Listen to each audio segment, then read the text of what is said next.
wrath of God could be diverted only when the holy blood is shed and the atonement is done. And that is how రక్తము చిందింపబడకుండా పాప క్షమాపణ కలుగనేర. there is no other way.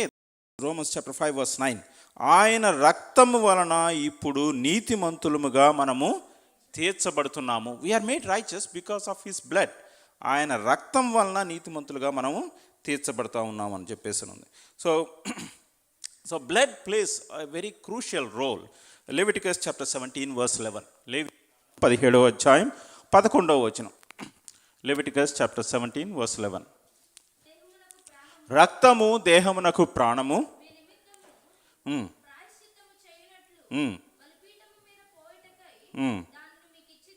yeah.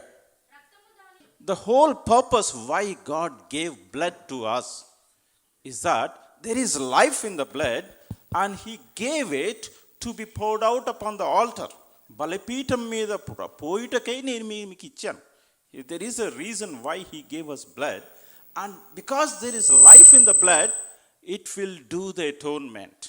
So we know this, when Abel died, God was saying his blood is crying out from the ground.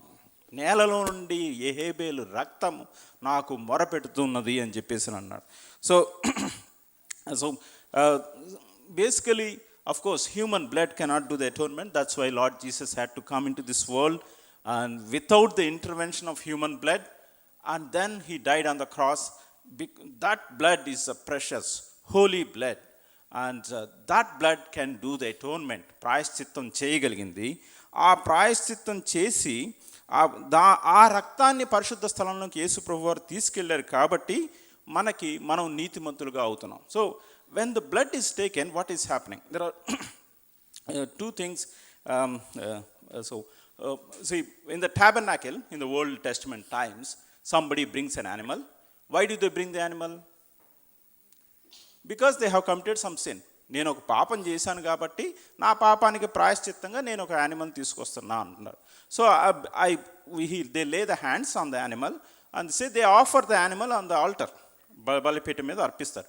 బలిపీఠం మీద అర్పించినప్పుడు then ఆ రక్తం అంతా కూడా ఆ బలిపీఠం మీద పోసిన తర్వాత యాజకుడు కొంత రక్తం ఒక ప్లేట్లో తీసుకుని వెళ్ళి లోపలికి తీసుకుని వెళ్ళి దేవుడి సన్నిధిలో ప్రోక్షిస్తాడు.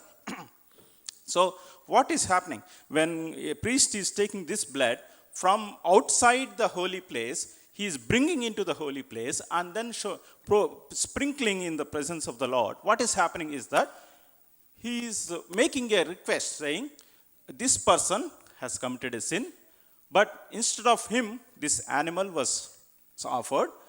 Please accept this blood as an atonement for his sin. అని చెప్పేసి ప్రార్థన, that is a prayer which is happening. And God says, okay, I gave the blood for the atonement and you have done that, so I accept that. And so he showing the mercy. దేవుడు కరుణ చూపిస్తున్నాడు అనమాట. So what is happening? Verse 9, Romans chapter 5 verse 9.